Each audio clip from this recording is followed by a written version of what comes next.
Ladies and gentlemen, please start your engines.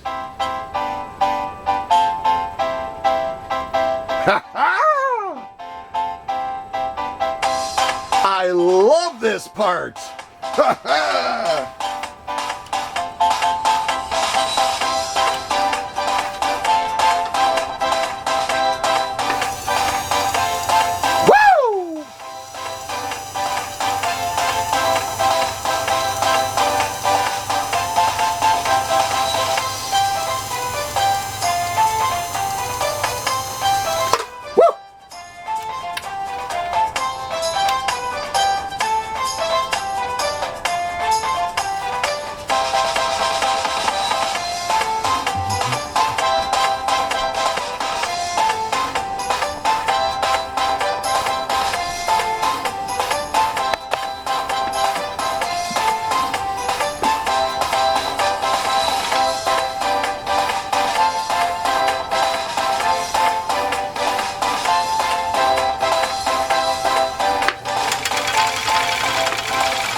This has to be my new favorite song! All right. Oh, that's so much fun! If you weren't dancing, you know what? You got to check your pulse. Because that is some good stuff, folks. That is some really good stuff. What did we just do? And this doesn't really require an introduction. You know what's going on. This is Francine's Husqvarna Viking Type 21, ready to rock. Woo! Let me spin my screen around. It's also Friday, folks. Friday evening to be specific, and I'm loving life right now. It is so much fun to get to this point where you've worked so long to develop a stitch like this. Absolutely spectacular. Brown on red, folks. I know it's a little bit challenging. I'll get even closer. Not a problem. Look at what we just sewed through. You want to talk about crazy? Anyone out there, any country in the world, you give this a try. You try it. And I'll bet you that you're not going to get an outcome like this. You're probably going to be sending your machine to me. Not to mention a perfect lock stitch to boot. I got to get closer on these stitches. These are absolutely drop dead gorgeous stitches. Oh my goodness. Come on, let's get close on them. Oh man, look at that. Woo! All right, I'm going to move it real slow, and hopefully you'll be able to see what I'm seeing, folks. I'll pull it back as well. Everything, let me bring my light in as well. Everything about those stitches, and boy, does this Swedish beauty drive that stitch home. Just crazy what this machine is capable of doing. 1.5 amps of absolute fury when it comes to a sew-off like this. Again, look at from the side. Actually, you can even see it better from this side. Look at from the side what we just sewed through. Look at that. That's insane! Even for one of my machines. And yeah, I know, you've got great memories. You're going, hold on, brakes on, my friend. Didn't Aaron's Type 21 Husqvarna that's going to be heading back out to Arizona, didn't that do the same thing? Yes, it did. This is genuine cowhide, but this stuff even looks thicker than the last one. We're looking at about 12 ounces of genuine cowhide leather. Name a machine anywhere prepared by anyone in the world that can do the job and do it this easily. You didn't see the machine slugging out, slowing down. It just jumped into it and roared. down there. And no, I did not use the slow gear. That was full steam ahead, folks. We don't mess around at this workbench. When we're going to do a job, we get it done. All right? And there's our lock stitch. I'm going to do my best to pull it back. It just drove it into that leather just like there was no tomorrow. Unbelievable. Absolutely insane what this machine just accomplished. And with no difficulty whatsoever. No difficulty. I mean, if there had been a hesitation, a challenge, a blink, anything, I'd be like, all right, maybe we're not ready yet. Maybe we got to go back to the drawing board. Not even close, man. This machine is just ready to get the job done. And we're going to do some other sewing now. I'm going to first of all come out on this beautiful Swedish beauty and just show you Francine's machine. She's been patiently waiting, folks. I've had such a busy workbench, plural workbenches. I've had local customers popping in with quilting emergencies. I've had machines backed up to the hilt. I could not be happier. I could not be more grateful, truthfully. It's just awesome to be able to have this much ability to help and this much business. I'm very grateful. What an incredible blessing. So what are we going to sew off on now? I think we're going to show off some decorative stitches, and I'm hoping that I do a better job on my settings this time than I did the last time. The last time when I did it on Aaron's machine really didn't do the justice to that cam output. You know what? It sewed, but it just didn't give a real pretty look to those stitches, and that was my fault. I should have followed the manual a little bit closer. I didn't. Mr. Rebel Man, Mr. Rebel Man. So I'm going to do a couple of quick adjustments here, and it looks like we're all the way on stitch number 5. Let me go over to the machine, and we'll do a couple of quick settings. So first of all, we are on stitch number 1 right here. This is going to be our setting. Remember how you reset it. You're going to turn this right here. This is the stitch width. You're going to turn it all the way down to 0, which is where we already are because we are doing a straight stitch on that crazy leather sew off we just did. So we're going to first of all set the stitch width on this. I'm going to go about 2.5. We've already got this set on 1, and then I'm going to move this way down, folks, to about, probably almost at 0.5. And I'm going to move our leather to the side. Can you believe that?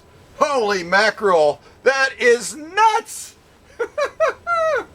All right, what are we going to sew through? We're going to do some decorative stitches on some U.S. Army grade canvas. Let me move over towards the needle, and we'll move in so you can kind of watch this beauty work.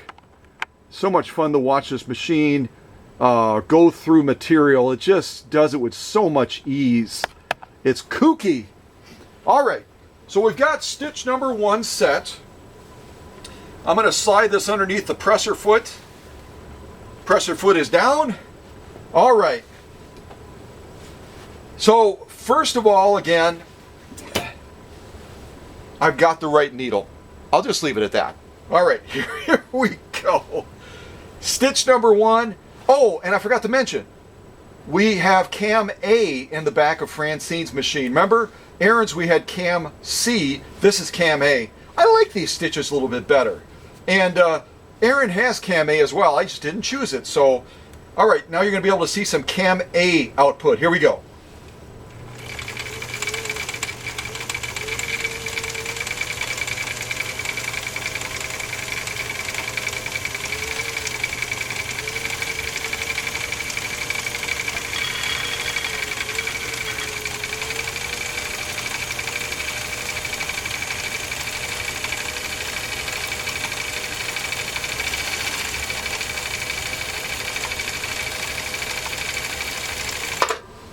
Perfect place to stop, Scott. Well done, my friend. Well done. Ha ha! Ooh, I'm liking this one a lot. I'm liking this stitch a lot. I like Cam A. I just do. Don't you? Look at that. Isn't that fun? That is a beautiful stitch. All right. I don't want to get too goopy-doopy because I got to keep rolling here, folks. We've got a bunch of other stitches that I want to show on Francine's machine. All right. So let me clip these threads. All right. Let's get this back underneath the presser foot. Remember, again, make sure your needle is out of that material, folks. Make sure your needle's out of the material. All right, so off camera you can't see it, but I'm turning that stitch width back to 0 so I can reset. I'm going to move it over to stitch number 2. I'm going to bring that stitch width back to 2.5, and we're going to go on to the next stitch. Again, this is going to be stitch number 2 on cam number A. Cam letter A. You can tell it's been a long week. Cam letter A. Oh boy. All right, here we go, folks. Whoops. Pull that thread back. That's a happy thread, folks. All right, here we go.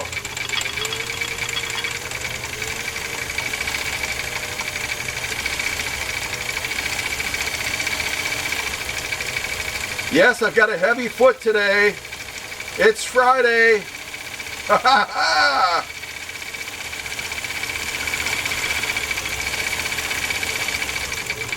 All right, that's a good place to stop on that one, I think. All right, let me rock this a little bit to get that to feed the thread. I like this one too. This is a real pretty stitch pattern as well.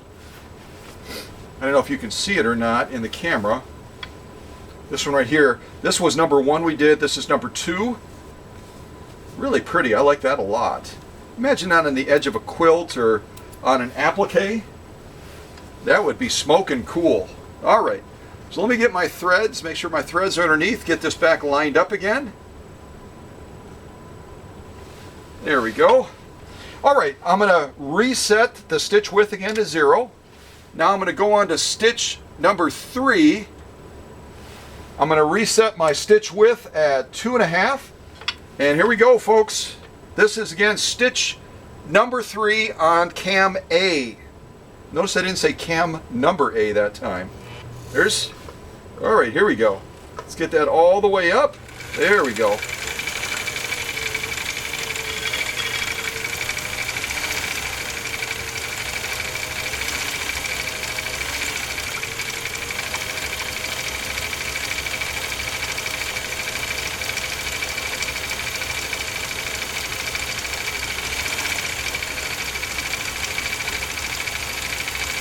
And that's a good place to stop.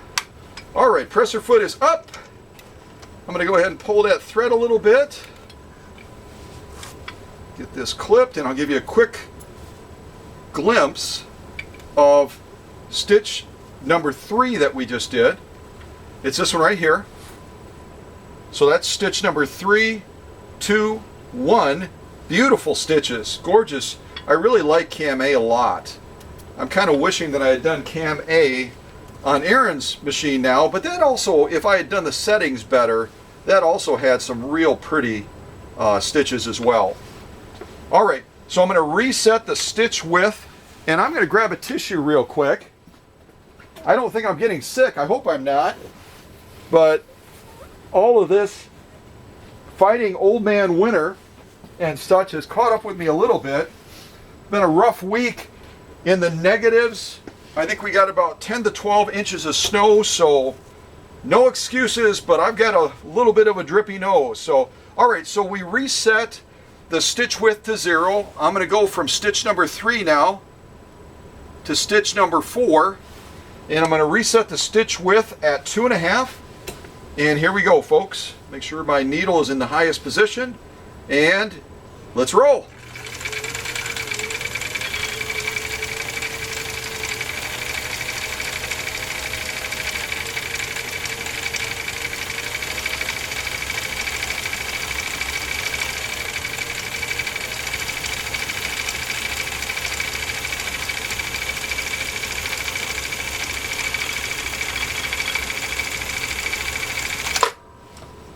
Oh, thought I'd stop in the up position again. I missed it.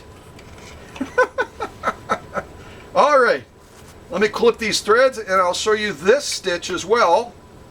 Again, we're working with cam A in the back of the machine. I've got to catch that thread a little bit. Cam A. Give me 1 second here.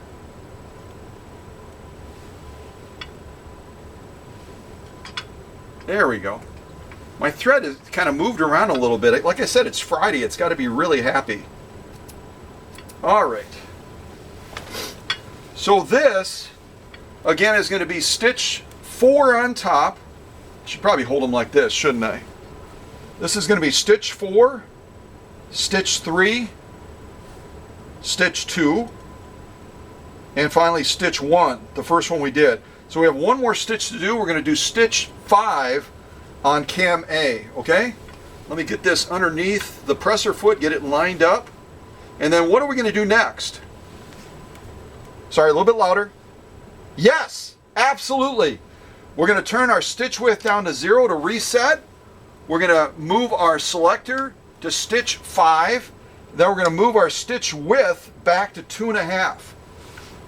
You guys are so smart. I love it when you like to just wing the answers out like that. All right, here we go. Stitch number 5 on cam A. Francine, I love your machine, kiddo. This is awesome. Here we go. Oh, and happy birthday, by the way.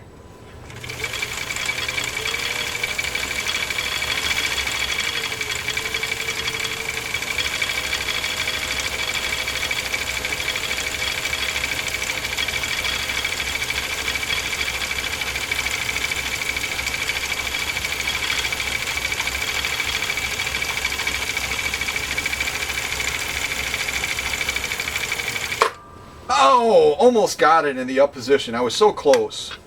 So doggone close. All right. So this last stitch, that's going to be basically stitch number 5 on cam A, is really going to be a wonderful stitch if you're doing mending work. Look at that sucker. If you're trying to repair a pair of jeans that the kids ripped or something like that, you could literally rebuild that material with that stitch, especially on the settings that we have it. Again, remember our stitch width for this stitch is 2.5. Our stitch length is about 0.5. And again, this was stitch number 5, number 4,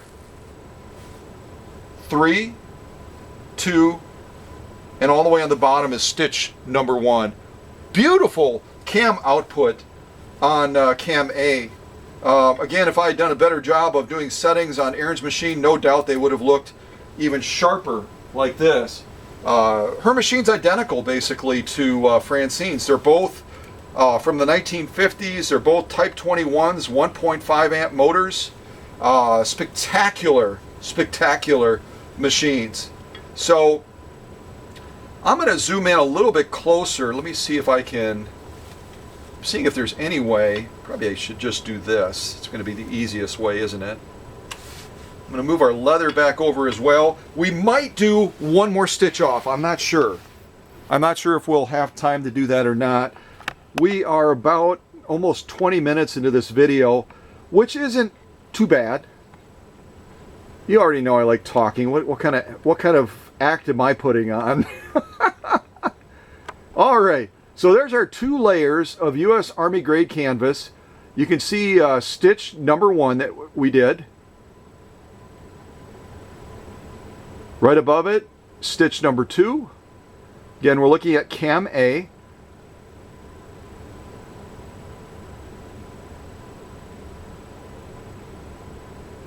Number 3.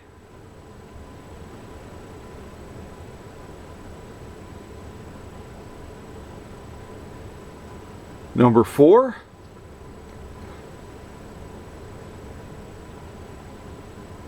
And last but certainly not least, number 5, that wonderful mending stitch.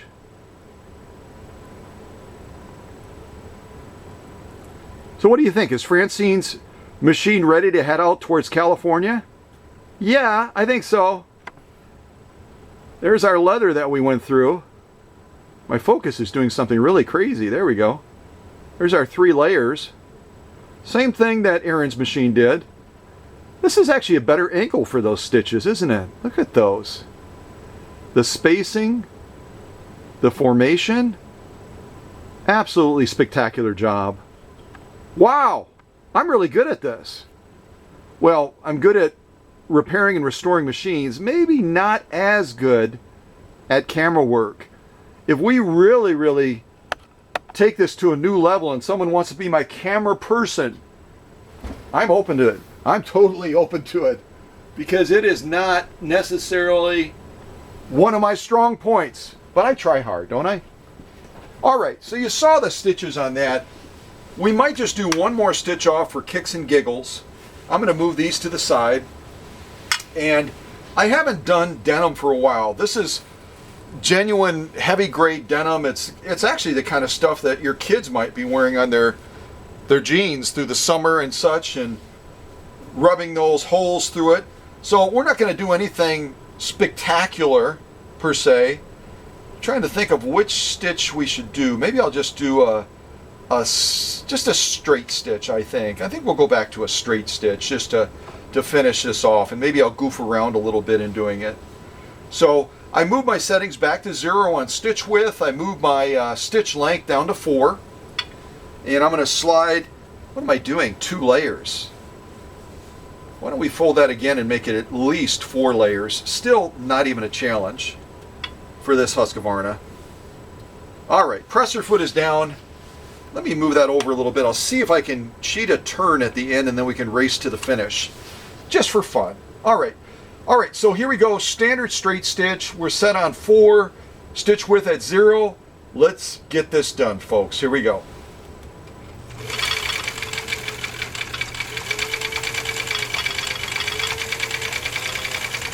All right, cheater's method. We're going back to the races, folks.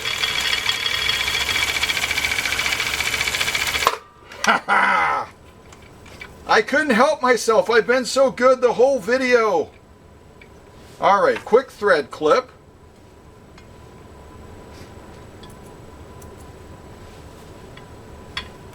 You hear that? That's because I've got my extension bed on, and I've got this a little bit uneven on my workbench. So that is not the machine. If you heard that through the video, kind of that sound, that's a matter of getting that extension bed level and flat, which is what I don't have right now. So all right, clipping some quick threads. You're not going to be able to see this probably real clear through the camera, but you saw with what great ease, and I've had people contact me about going through denim, you know, can your machines go through 3 or 4 layers? Yeah, not even trying. So this is an example of going through 4 layers of heavy grade denim, and you know what? It's not coming apart. And the stitch quality is just phenomenal on this. Again, it's a little bit hard to see it, I think, red on blue, but it really is a beautiful, beautiful stitch. Formation, the spacing, everything about it is spectacular. And again, not a simple task. Well, it is for this machine. 4 layers of heavy grade denim. So this is our proof in the pudding. This is why I do what I do with these confirmation sew-offs. I want people to see without a doubt that that machine is ready to get the job done, no matter what the material is. It doesn't matter. It doesn't matter. When a machine is properly restored, you can sew through anything, probably even patio blocks, if you're wanting to do that. So, if again, you made a New Year's resolution and saying, doggone it, I hate whenever Scott presents those Swedish beauties. First of all, he shows us Aaron's, and then he brings up Francine's, and the thing will sew until tomorrow, and it's gorgeous. It's got sexy lines, and I'm just fed up of seeing it. I want to get one myself. I've got one left. So I would suggest you reach out during this premiere even and send a note and say, hold it for me, Scott. I want to see pictures, and then I'm going to get this machine finally. I'm going to resolve to finally get it and enjoy it and love it and cherish it and all that kind of stuff, because I've been watching this way too long and it's my turn now. So, and it's also my turn now to end this video the way I like to end it, with a fun song. Something about this song is familiar. I think maybe, wait, hold on a second, wait, I don't remember for sure. Yep, I think so.